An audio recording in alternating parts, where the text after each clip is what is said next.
Good morning. Good morning, my loves. How are you today? The timing of my tea. I haven't perfected it yet. Okay, I might be moving around a bit this morning because I know watching a kettle boil doesn't make it happen faster. Oh my gosh, what did you guys think of yesterday with the with Facebook and Instagram being down? Wasn't that interesting? With my background in sociology, I found that just fascinating. Oh, how do I get rid of a filter? Oh well. Yeah, I just thought that was so fascinating. It felt so good to not have anywhere to. It was like, as I've seen people say, it's like a snow day, or it was like an early dismissal. So funny. But it's true. It just kind of reminded you or highlighted more than anything else, how often are you checking your social? How often are you like tapping out of habit, strict habit? It's nuts. So crazy. And this morning, I'm really loving this book. It's called You're Invited by John Levy. And the chapter that I'm on right now is all about like our habits, and they talk about going to Disney and how we are so predictable as humans, and how Disney works because we are contained, and so they can change where something's placed, or they can change a ride, or they can change how the setup works, and then they watch and they see, like, did this cause people to spend more, to spend less? Did it cause them to spend more time at the park or less time? And then they adjust based on how we interact and how we move about the park. And it's just so neat. What keeps coming to me is how my coach said, when it comes to like almost anything, when the crowd is going this way, you want to go this way. Because if the crowd understood and was doing everything for abundance and to attract all the goodness, there would be nobody who was struggling. There would be nobody who had to worry about attracting or having finances or whatever the case is. If we all understood how to make the right decisions, to not just follow the crowd, to think for ourselves, to do things that feel authentic to us, what a better place we would be in. And this morning, oh my God, the incredible minds that I'm doing study group with, they are such brilliant women. We all are studying different things, but one of the gals was studying money and your perception of money. And it was so interesting because it made us all reflect on how we spend our money. Like if you're at a restaurant, are you commenting about the price of things? When you buy clothing, especially for yourself, are you focused on how much like should go to you versus things that are a better use of your money? I know, especially once you have family, that so often we move down the bench. It's like they deserve more before we do. Just getting my tea ready. And the way that we think about money is so interesting, because is it actually our own idea, or is it the way that we were raised to think about things, to think about money? Were your parents always commenting on the cost of the bill, the cost of food, the cost of going out in general? Did one of your parents always sacrifice so that you had and they didn't? It's just so many of these things we have to question. Was that the right thing? Was that the right approach? Does that feel right for me? Just talking about, oh my God, my girlfriend, I hope it's okay that I'm sharing this, but just talking about when she went out for dinner, she kept commenting on like, oh my gosh, that much for soup. And we were all laughing because it's such a different energy when you go in and you're very confident and comfortable with spending whatever it costs. Right? It costs the restaurant money, the food chain, everything going on. We know that food's gone up in price, but you can either focus on that and get upset about that, or you can focus on the company and what a good time you're having and what an experience you're having. And what that brought about for me is, for many, many years, I would spiral if I wasn't making if like when I would have trouble paying my bills starting out, I had my own little apartment and I was just starting out in my career, which usually doesn't make enough for very much extra spending. And so what was really interesting was that I would not sleep. I would sit there focusing on not having enough. How am I going to pay my bills? How am I going to pay my rent? Oh my gosh. And you know, you start to shrink. You start to enjoy life a little less. You start to focus on what you're lacking versus all that you have, right? All the skills you have, the ability you have to really make more money, to attract more money. You're not focusing on that, so that's not going to happen.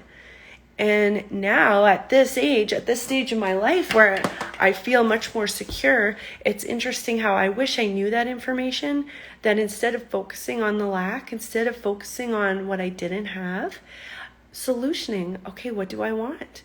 And then focusing on how to attract that. There are so many ways that we can make money. There's so many ways that we can be creative, that we can attract everything we need, all the tools that we need.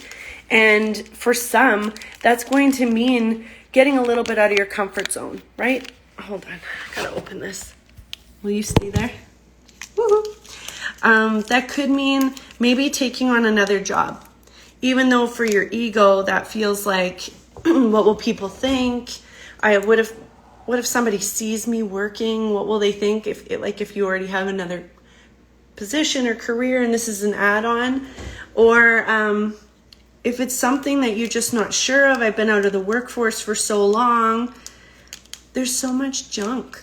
If we just eliminated that and thought, okay, what do I want? What does that cost? Can I make that happen? Which we always can. Everything is figure outable. Then that is a totally different approach to life, right? That is focusing on what you are in control of. And that is your creative mind, your imagination. That's what it comes down to. The other thing that my girlfriend this morning was talking about was the difference between being rich and being abundant. And so there are people who would do anything to get rich, right? There's people who are going to sacrifice their time with family. They're going to put in 60, 70 hours, but at what sacrifice? And then there's going to be the people who are abundant and wealthy because they've prioritized what really matters to them. So they've prioritized how they spend their days. They've prioritized what interests they're pursuing. And when you love what you do, we've all heard this before, it doesn't feel like work. It doesn't feel like work, yet you can still attract. You could attract more than the person who feels the need to grind at something that maybe they don't even love, but because it pays well. There's so many decisions we make that are tied up into our beliefs about money and finance and our value and our worth. And I'm really loving the tools of learning how to think about money in a way that serves us. And I'm not saying this guy's from just, must be nice. She's comfortable, so it's easy for her to say. There's a good while in my life in the last last 10 years, 15 years, where there wasn't enough money to buy groceries that week. And we had to figure it out. That happened. There was times where I was definitely moving money from account to account. But guess what I was focused on? The lack, the debts, the struggle.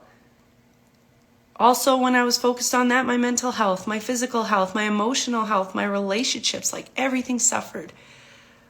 Whereas if you step back and you realize you are not alone, there's a larger collective who are also in the same boat.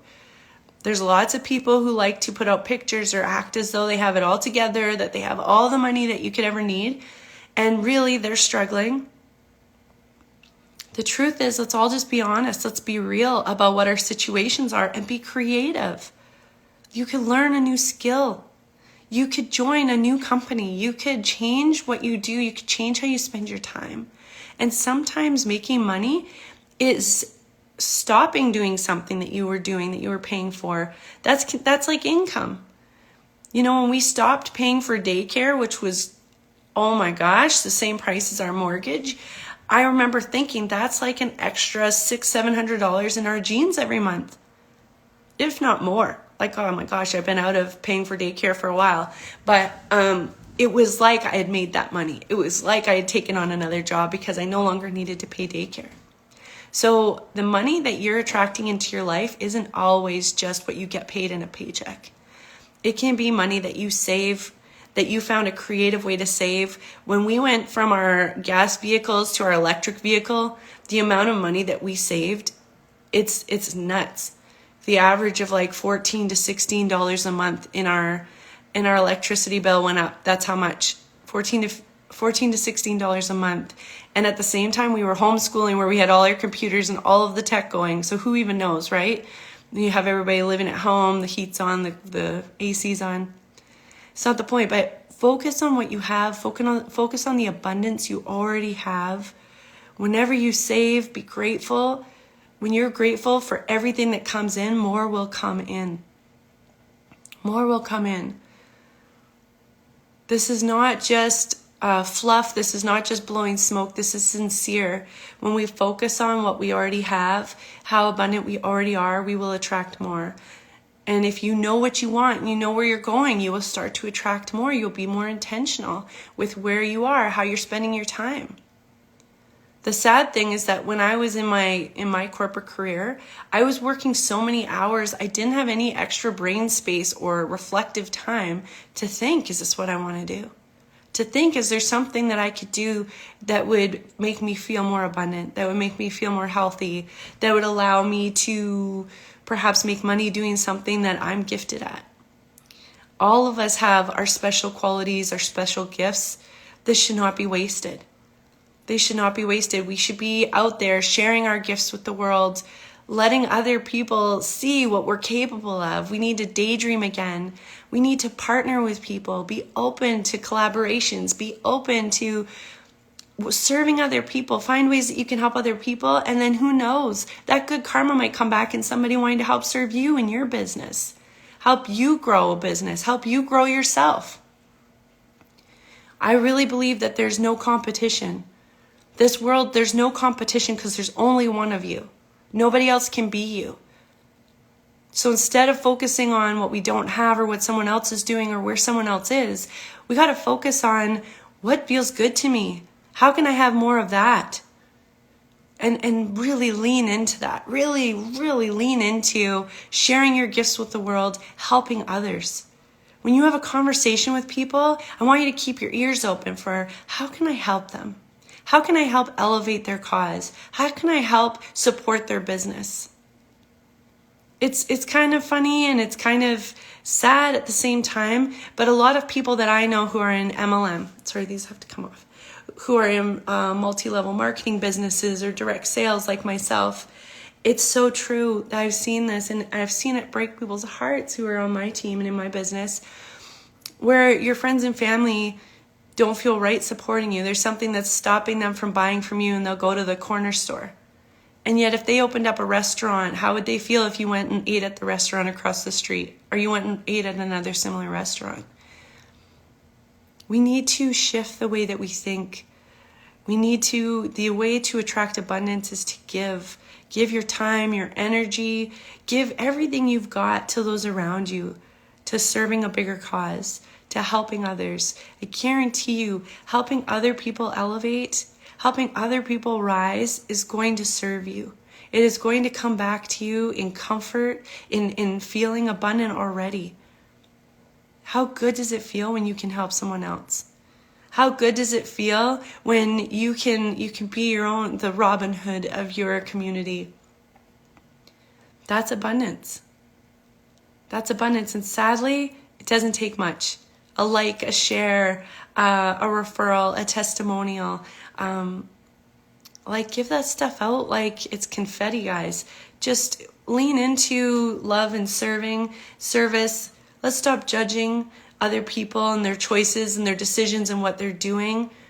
We are a collective working together, helping each other. But the best way is for you to control your own thoughts and to control your own feelings and your own actions. So to that girl who I was 15 years ago, sleepless nights, worrying about how I was going to pay my bills, worrying about how I was going to pay my rent, I just want to say it doesn't have to be like that. When you wake up, if your first thoughts are lack or fear or doubt, and you're scared of, you're berating yourself for not being enough, for not having enough, I want you to realize you choose those thoughts. You allow those thoughts. So some people leave little notes by their bed. When they wake up, it's the first thing they see. Some people put some notes in their shower or around their sink when they're brushing their teeth. Remind yourself of the abundance you have around you. Remind yourself of the value and the infinite potential that you have. Remember, you're powerful. Don't waste that. Don't allow that negative little habit, negative thought reel that's going on every morning, just out of habit. Don't let that derail your day. Solution focused. If your negative thought is something about your health or about your finances, about anything, change your thought. Change your thought. Catch it. It is not easy, but it is worth it. Remind yourself that there is goodness all around you, that you are not trapped by anything. You can change your situation today. Like I said, look to other workplaces. For a time where lots of people are really worried and scared, there's lots of places looking to hire. There's lots of people, businesses looking to hire. They want quality people. Imagine you apply to that job and you stop thinking, what will people think? Imagine you take on, say it's that second job because you need a solution. You need to pay off a certain bill, or you need to do something. You need to change your lifestyle. Imagine, because of the current situation, that now that employer is hyper-focused on the quality of service that you provide, on how well you work, on how professional you are, on how you show up, how you always have your shoulders back. You have a great attitude. You're all about helping the team. You see the bigger picture. You're working for the title you want, not the what title you have. Imagine right now it's like they have a microscope on you and they're seeing that greatness full blast. Imagine the speed at which you can accelerate in that career, the reputation you could create, the doors that will open because you now have the reputation for excellence. This is such a great time, guys. This is such a great time for the people who want more out of life to show up, because nobody's expecting it. Nobody's expecting it. I'm telling you, I put the bar low for myself right now because, life and economy and whatever. That's such an excuse. That's such an excuse to play small. Right now, picture that somebody is watching everything that you're doing with your work. They're watching you with your relationships. They're watching how you serve your community, and it is being highlighted. It is on a megaphone and everybody sees it. Trust me, good things are going to come to you. Good things are going to come to you. Instead of focusing on what's not there, what's not enough, focus on what can I do? How can I blow people away? How can I give my heart to this and feel enriched by it? Oh man, I can't wait. I can't wait to see the people who come out of this feeling like that was my shot. This was my chance to shine. It's our attitude. It's what we focus on. It's what's possible. It's possible for all of us. Join me. Join me in that group that's going against the grain. It's going against the masses, and it is focusing on possibility and excitement and opportunity. This is such a wild ride, guys. This is such a great time. Keep check on yourself. Keep loving yourself. It's really hard. We all know to pour from an empty cup, so you got to be taking care of yourself, but not from a should. We don't want to should all over ourselves. From a I get to. I get to love on myself. I get to love on my family. I get to love on my friends. I get to love on the businesses around me that need the support. Even a smile, a wave, a compliment, a nice review. Guys, random acts of kindness. Just do it just 'cause. Be anonymous. Don't do it because you want something in return. Just do it because it feels good. I believe my business coach called it psychic income. It's like an income that you get just from being abundant, just from being generous. It comes to you. You feel good. Even if the person doesn't know that you were just generous with them, it feels so good. It makes you feel like you have.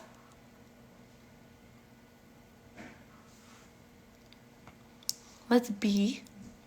Let's do. Let's be what the world needs right now. If you're feeling like you're stuck, you're focused on the wrong things, you're just attracting more of the lack, reach out. Reach out. I would love to chat with you. I would love to mastermind with you. Brainstorm ways that you can attract more, that you can be more. It's a nice way to be. It's a nice way to get back to. Those are the kinds of conversations I want to have about what's possible, about opportunities, about who we can show up as for other people and for ourselves. Whether it comes to money or your career or your health, let's make a shift. Let's take inventory right now. Where are you at? What are you thinking right now about money? What are you thinking right now about your health? What are you thinking right now about what you're capable of? If you need help shifting that, I mean it, reach out. That is where my heart's at. I love helping people help themselves. I love helping people see what's in them, what's there to share with the world. Oh, goodness gracious, I can't wait. I hope some of you take me up on that. I hope you reach out and we make a game plan for how you are going to light up the world and yourself and feel so good doing it. I'm with you. I'm with you every day. I'm reviewing. What am I doing right now? Is that what I want? Is that how I want to feel? And if I need to make adjustments, I do. Take it one day at a time.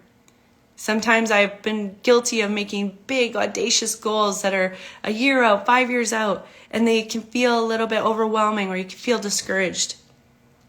I like the idea of daily goals. Daily goals. What can I do today to serve myself? What can I do today to serve someone else? What thoughts can I change today that serve me so that I start to think right, so that I start to attract what I actually want in life and I don't focus on what's not going well so that I attract more of that.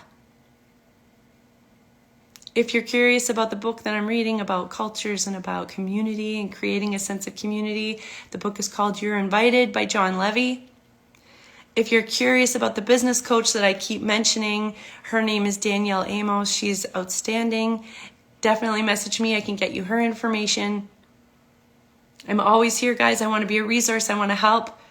I've dedicated my life to researching and learning and studying every day, and I love to share this information with other people. Let me know. Have you already taken advantage of this year? Have you shown up in a way that people didn't expect? Let us know. Inspire others. Share that goodness so that we can all feel like, hey, that's possible. If it's possible for them, it's possible for me.